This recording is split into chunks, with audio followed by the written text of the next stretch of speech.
Ella had barely finished speaking when my mother's chair scraped violently across the dining room floor. "You did what?" she shouted. "I withdrew from law school." For a second, the room fell silent. My aunts, uncles, and cousins stared at me from around the Sunday dinner table. Just minutes earlier, everyone had been talking about graduation dates, internships, and the prestigious law firm my parents were certain I would join one day. Then my mother pointed toward the front door. "If you quit law school, then you're throwing your life away." "I didn't quit without a plan," I said as calmly as I could. "Oh, stop," she snapped. "You're 27 years old. You think you know better than everyone else. You've embarrassed this family enough." I looked toward my father, hopping, just once that he'd slow things down. Instead, he folded his arms. "Your mother is right. If you're walking away from your future, you can do it somewhere else." The words hit harder than I expected. My mother marched upstairs, returned with 2 suitcases I'd left in my old bedroom, and dropped them onto the porch so hard one tipped onto its side. "Then don't come back." The neighbors had already stepped outside. Curtains moved across the street. Everyone could hear every word. I picked up the suitcase without arguing. "If you leave," my mother yelled after me, "don't expect us to rescue you when you realize you've ruined your life." I simply nodded. She thought I was giving up. She had no idea I'd already built something she had never bothered to understand. Months earlier, while balancing classes, I'd quietly grown a cybersecurity company from a small consulting project into a business serving major financial institutions. I never told my parents how quickly it was growing, because every achievement outside law had always been dismissed as a distraction. Coding competitions, startup grants, late-night meetings with investors.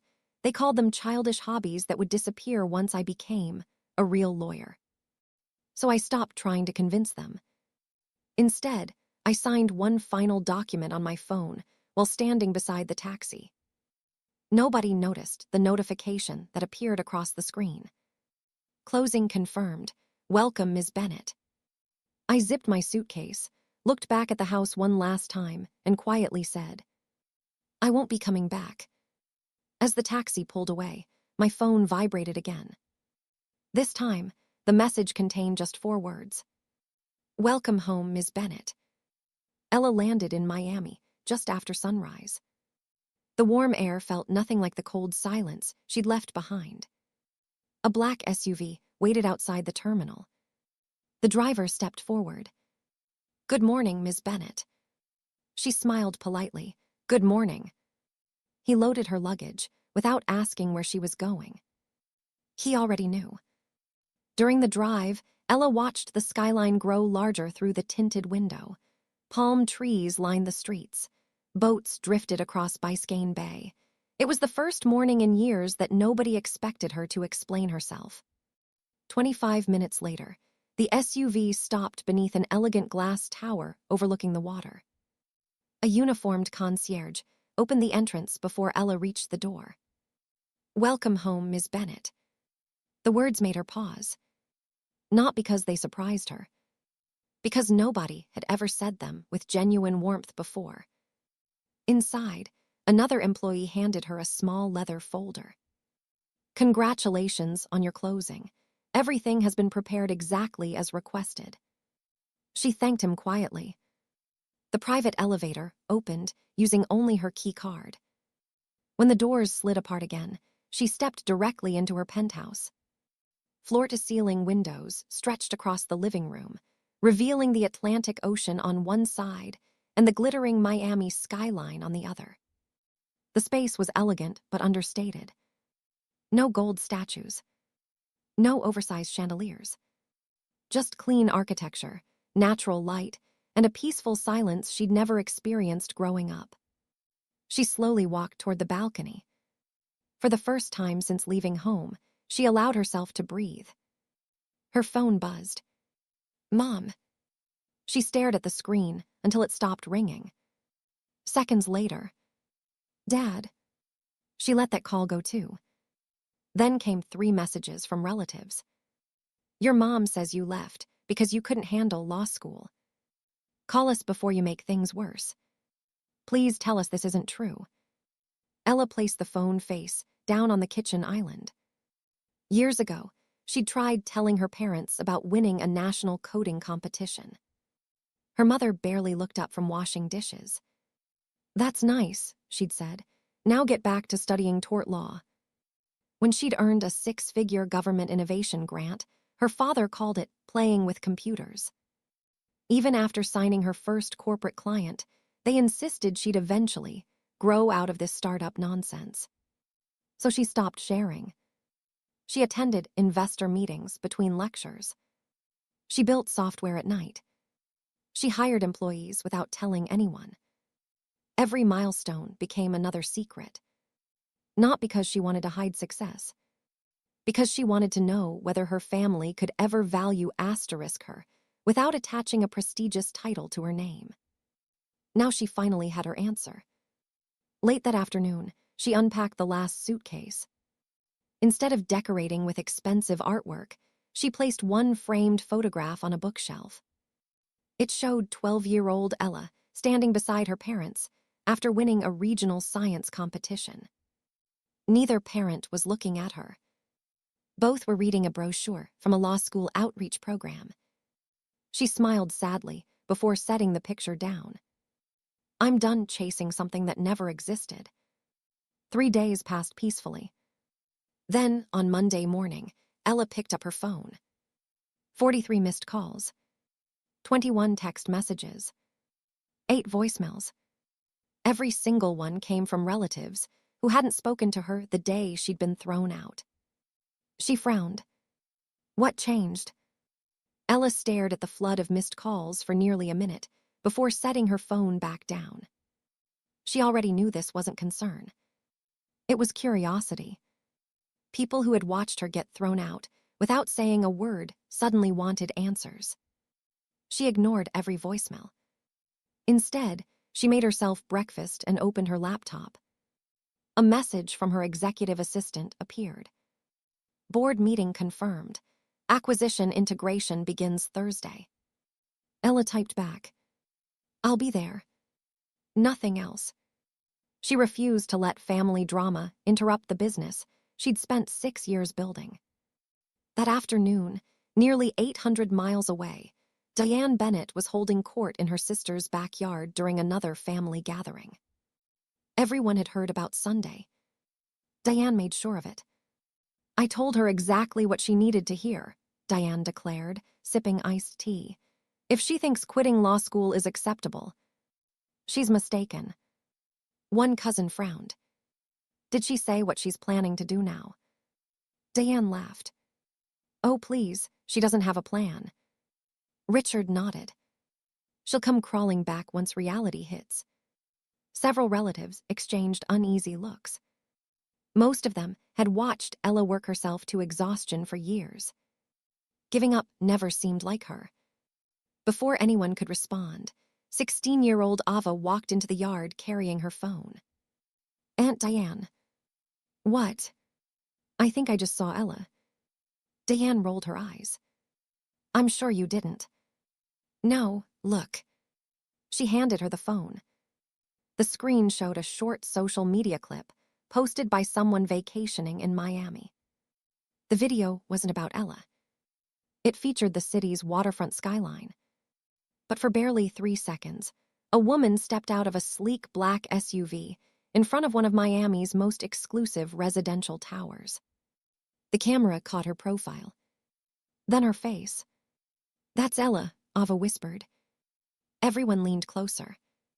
Richard frowned. Impossible. Another uncle zoomed in. It really does look like her. Diane folded her arms. So what? That's one of the most expensive buildings in Miami, another cousin said quietly. I've seen it before. Richard scoffed. She's probably visiting somebody. Or delivering something. Someone else shook their head. They don't let delivery drivers arrive in chauffeured SUVs. Silence settled across the table. For the first time, certainty began giving way to doubt. Then came another surprise. A cousin who worked in luxury real estate spoke up. I actually recognized that building. Everyone looked at him. The smallest units there sell for several $1,000,000. Deanne laughed louder than before. This is getting ridiculous. You honestly believe Ella owns property like that? No. I believe someone wealthy does. And she's pretending. Richard nodded immediately. Exactly. She's always been dramatic. Another aunt hesitated. Have either of you actually spoken to her since Sunday? No, Deanne answered sharply. I don't need to. I already know exactly what's happening.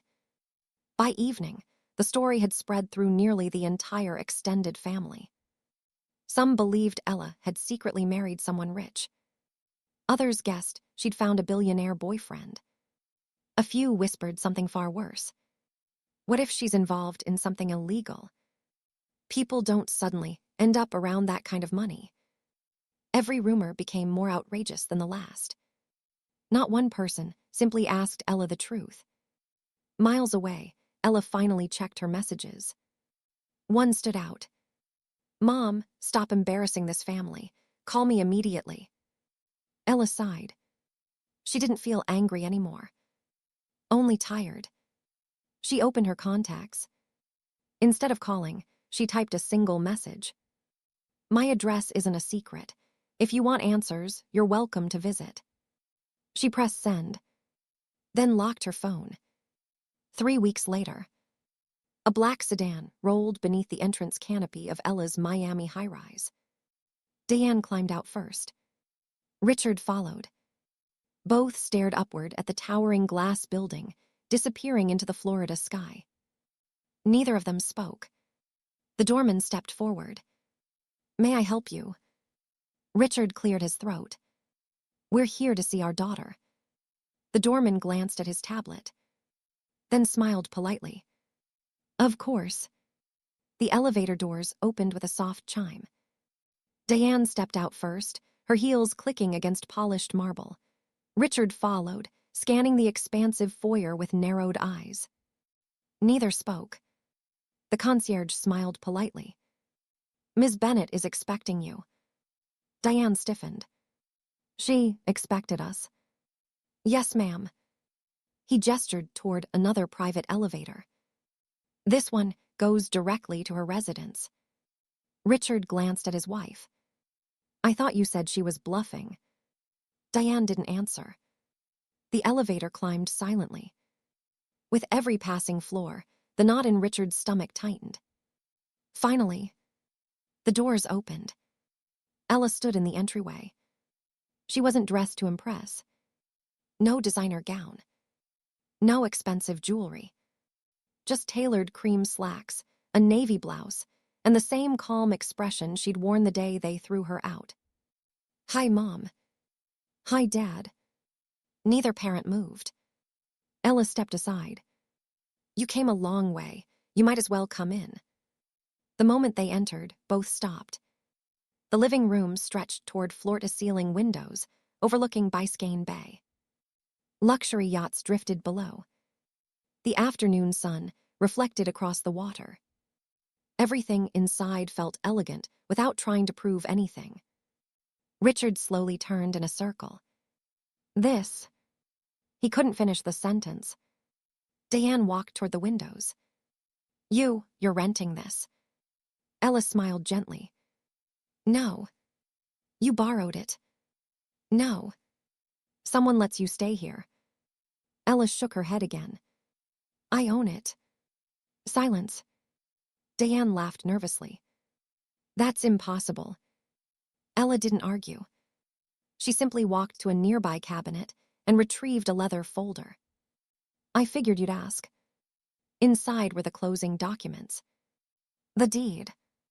The purchase records. Every page bore Ella's name. Richard flipped through them slowly. His hands began to shake. The purchase date. He looked up. This was completed. The day before you left home. Ella nodded. I signed the final paperwork while standing outside the house. Neither parent spoke. Richard wandered farther into the penthouse. His eyes landed on framed awards lining one wall. Technology Innovation Award. Cyber Defense Excellence. Top Young Founder. Forbes 30 Under 30. Every plaque carried dates from the past several years. Years they believed Ella was simply attending classes. You never showed us these. Ella looked at him quietly. I tried. Richard lowered his eyes. He remembered. The science competitions. The programming awards. The late nights she'd spent working instead of sleeping. He had dismissed every one of them. Those are just hobbies, he'd always said. Now those hobbies surrounded him in polished glass frames. Diane noticed another display. A framed newspaper headline. Cybersecurity firm acquired in landmark multi-million-dollar deal. Below it was a photograph. Ella stood beside executives, shaking hands. Diane stared at the article. This. Her voice barely worked. This is your company. Yes. You sold it. I sold a majority stake. Richard carefully picked up another document. His breathing slowed. Acquisition agreement. Signed months earlier. The dates were unmistakable. You already had all this. Before we threw you out. Ella nodded. I did. You never needed our money. No. You never needed a place to live. No. You weren't dropping out because you failed. No. I left because the company had reached the point where it needed me full-time. Richard slowly lowered the papers. Every accusation he'd made. Every assumption.